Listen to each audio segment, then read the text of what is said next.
All right, in this video, we're going to talk about how to add a new service auth. That's number one thing we're going to discuss. So service authorization, how to edit a service auth, or if you have a new service auth or a replacement service auth that came in, we're going to talk about how to add the service auth in the Caretap system, whether it's homemaking, whether it's PCA, whether it's any modifier you see.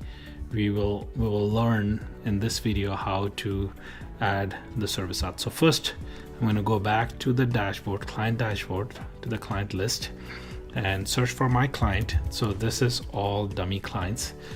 So there's no need to worry about who these clients are. They're all dummy clients. So service auth details, right next to the client name, you will see service auth details. And on your right hand side, you will see all the caregivers that are assigned to this client. So if I click on service auth details, you would be coming to the screen where there are different sections that we're going to go and start from the top left hand side here to tell you exactly what this section does and what the next section and the next section does.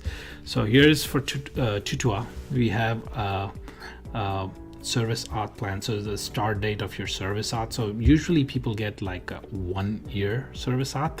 So it's the start date of that service auth and end date of the service auth. That's very important for you to put in here. What it does is that it helps you to calculate when is the reassessment due. So the system automatically gets its reassessment 60-day, 90-day, 30-day reassessment due from this due date. So it's important for you, for PCA, you enter your start date of your service auth and end date of your service auth. If you want to change this, it's very easy. You just click on that and you just add this to you just add the total number of units for this 1 year period and just save it. Okay, then if you have a service auth for homemaking, you just add the service auth right here. So you just add the start date, end date, and you put your total number of units, and that's about it.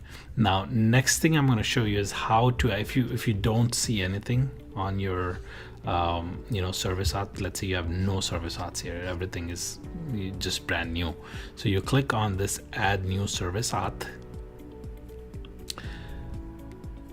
and this will open a page where you're going to add your service auth here. So what it's going to pull in is the PMI number from the profile page.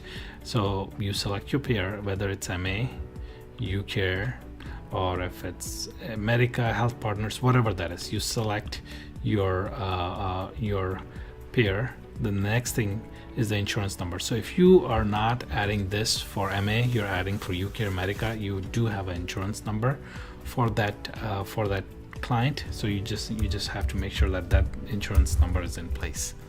Number of units approved. So if let's say it's 3,000 units approved. And what is the bill rate? So PCA bill rate from the rate sheet. Then the service auth number goes here.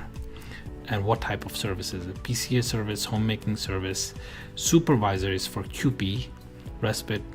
You can choose the service. In this case, I'm going to choose PCA service. And what is active, what is inactive, what is expired. So I'll take a moment here to explain you what is this each service. What does it mean? Active means the current date. So let's say we are in March right now. So if you are adding a service auth that's divided into 2 months and it is currently active, then you choose active. If they are in future, meaning that it's going to start 3 months from now, that's inactive. And if it's in past, like something that has already expired, but you still have some timesheets to build, then that's expired. Okay, so that's the meaning of active, inactive, expired. So the current, future, expired is the past. So this one you can choose active, inactive, whatever you want to choose based on your service auth. Then I'm going to choose my procedure code. It's T1019. So I'm going to find T1019 here. If there are no modifiers, that's fine. But if you have a modifier, let's say we have a modifier U5. So you just select U5 here, and then you choose the start date, end date. So let's say since this one is active, I'm going to say this started in January and it's going to end in June. June of 2019. So this is 6 month. I'm going to enter 6 months at a time. Although we got for the whole year, but we will just do 6 months at a time, so we can, we are sure that we are utilizing it's helpful. We are sure that we are utilizing the hours or units that are being assigned during that period. This one is if you know the activities, just select the activities if you know them, but that's not mandatory. What's mandatory is the diagnosis code. So you need to know the diagnosis code. Without that, you won't be able to bill properly.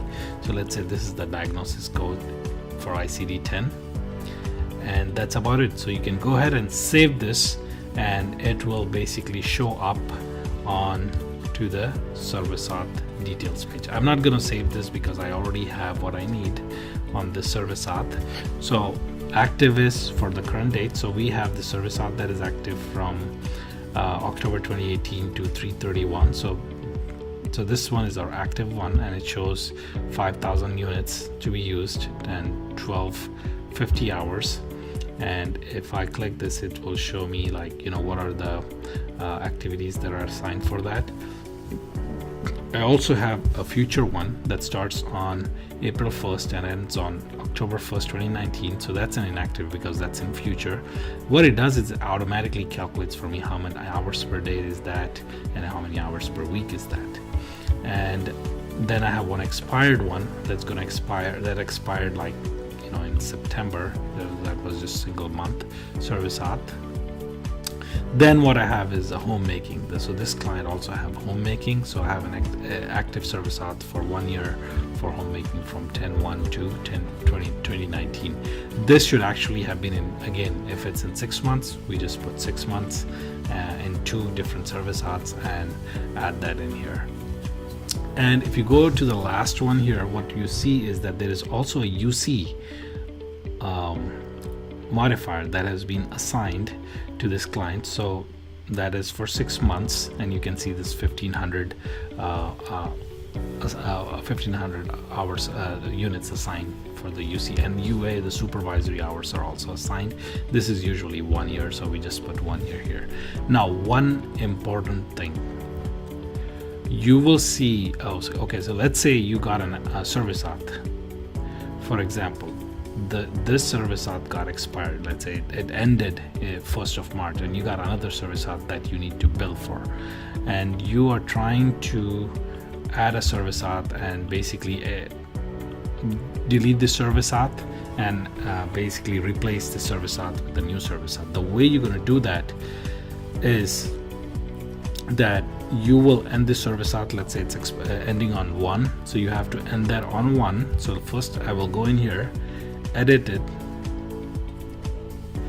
So this service auth is going to end on 1st of March. Let's say this ended on 1st of March.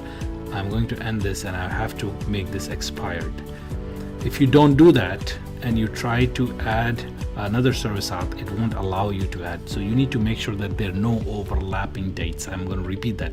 You need to make sure that there are no overlapping dates. So once I expired this, what I'm going to do is that I'm going to make a copy of this. So I just got one service auth now for 1 month. Let's say from 3/2 to 3/31, I got one service auth that I need to enter. So I'm going to make a copy of this and call this one active now, and I need to give it a date. What is the start date and what is the end date? Okay, if the service auth is going to, if it has, let's say, matching any of the dates, it's gonna not allow me to add the service auth. It's gonna say that there is already a service auth between these dates, please correct it. So I need to make sure that there is no dates that are overlapping, and then I save it. That's where most of the people get very frustrated, because they're not able to add the service auth. So see, if there is no dates that are overlapping, you're able to easily, there was a date that was overlapping with 3/1 here, and it needs to start with 3/2, and this is now a active service auth. That's how you add a service auth to Caretap system. If you have so let's say this is not 5,000 units, I made a mistake there. It's just like 600 units, for example. So I'm just going to say 600 and save it. You can do as many edits as you want, no problem in that. So you can see 600 units shows 150 hours here. For 1 month it shows 5 hours per day. So that's basically how you add and edit the service auth into the Caretap, and make sure that you're choosing right active, inactive, expired service auth. Based on the dates, you will be able to build. So if you have a service auth from 3/2 to 3/31, when you go to timesheet, you will be able to only see the service auth number. Okay, so based on the dates that you're billing, it's going to choose the service auth based on the dates that you're, that's the. So if you're overlapping the dates, you will see the error. Now, what is this view details? This is very important. It's extremely important. I will tell you why. Because when you start billing, it's going to give you, I'm going to take a second here and show you one that is active here. View details is important, so I'm going to show you that in a second here. So the view details is important because it helps you to see what's going on with the service auth. How many hours have been billed already, how many hours have not been billed already, and where do we stand? Are we under, are we over? So if I click on this, I will be able to see the client history based on how much I have billed. So I have a service auth here, start date of the service auth, end date of the service auth, number of days in service auth, how many hours per day it is, how many hours per week it is, total hours that I have already billed. You can see that here. What are the total hours that have been billed already, and total hours that are allowed in the service auth, and total hours that are billed, and how many hours are available as of today. So that's why it's so important. That's why I think this thing is so important. It helps you. A lot of clients, they just print this out, mail it out to the clients to keep them updated what's happening with their service auth. This is for PCA. So what happened with their service auth? These are their total hours that were approved, what has been billed already, what has been used already, and what is available for them to use. I think that really helps.